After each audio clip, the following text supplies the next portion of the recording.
Lately, I've been thinking to myself that I'm really not sure what path to go down MMORPG wise. I always look for and know I need something fresh to grow with, but there's always been something that's been pulling me back to the champions of the genre. Most notably, one of the three that seems to have this type of effect and allure for me is Elder Scrolls Online. ESO is a game I've loved both in and out of distance ever since it first came out. When I first logged in to try it on launch day, I remember how happy everybody was to finally be able to enjoy a world within the Elder Scrolls and an MMORPG universe. People were everywhere. I was ultimately torn on which faction I wanted to go with because even though I had the Imperial Edition, all three of them sounded so cool. Not to mention Kate Beckinsale was the voice of the Queen for Aldmeri Dominion, and that alone was one thing that would have sold me had it not been for the Ebonheart Pact.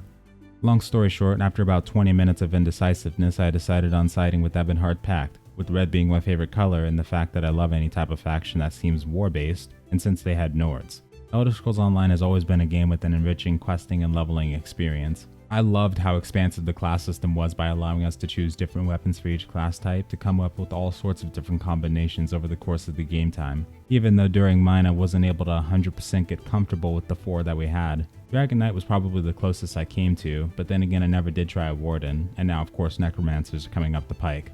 During progression it was amazing how you could quest all the way up to max level if you wanted to, or grind your way up through mob zones, or even switch over to Cyrodiil PvP and go all the way up through fighting alone. These are just some of the reasons why I fell in love with this game alongside many others.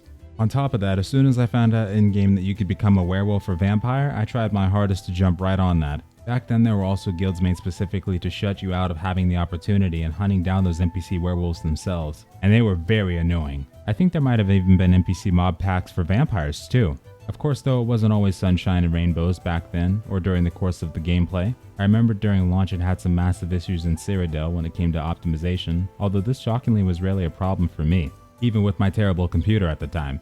I overall ended up burning out on the PvP side of things, but that was long after a satisfying amount of going to war with the other factions and capturing resources, keeps and scrolls, and you name it.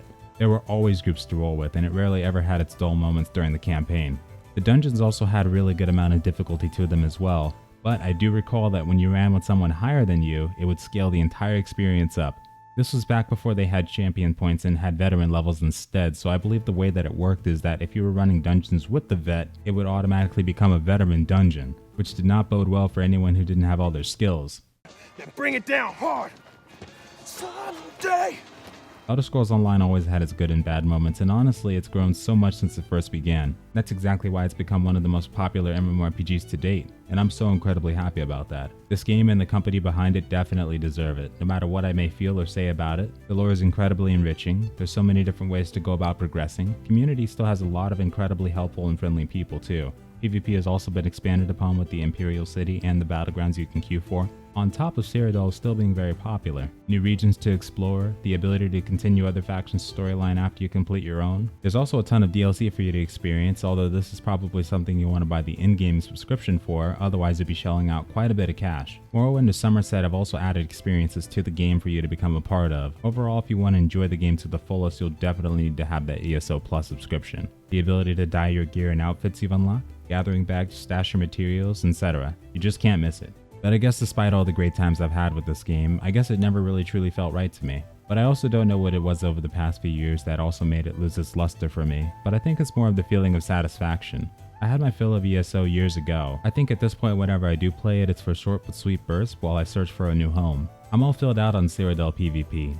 Dungeons, questing, heck even trials don't have that much appeal for me anymore, and I never did many of them. Over time the class system just became impossible for me specifically, which was difficult to believe. I was unable to decide on a class/weapon combination plus the various world skills, guild skills, and everything else you had. About midway through, most of my characters would just start to feel lackluster. And I don't know, maybe it had something to do with the pacing, the combat, maybe the emphasis on certain builds only, or the mass dolmen runs. But just because I can't go crazy on it doesn't mean it can't provide a worthwhile experience for others. I think you can really enjoy it as a player with all the game has to offer, and I think if you're looking for a new MMORPG to settle in, this one could be right up your valley. Available both on Steam and the official website for PC and console, I can recommend giving it a shot. For me, I'll keep wandering and watching from the sidelines, but for you, I hope that you get a worthwhile experience out of it if you do try it. And thank you very much for joining me today, and I hope you have a wonderful night or day. That'll be all folks, and farewell.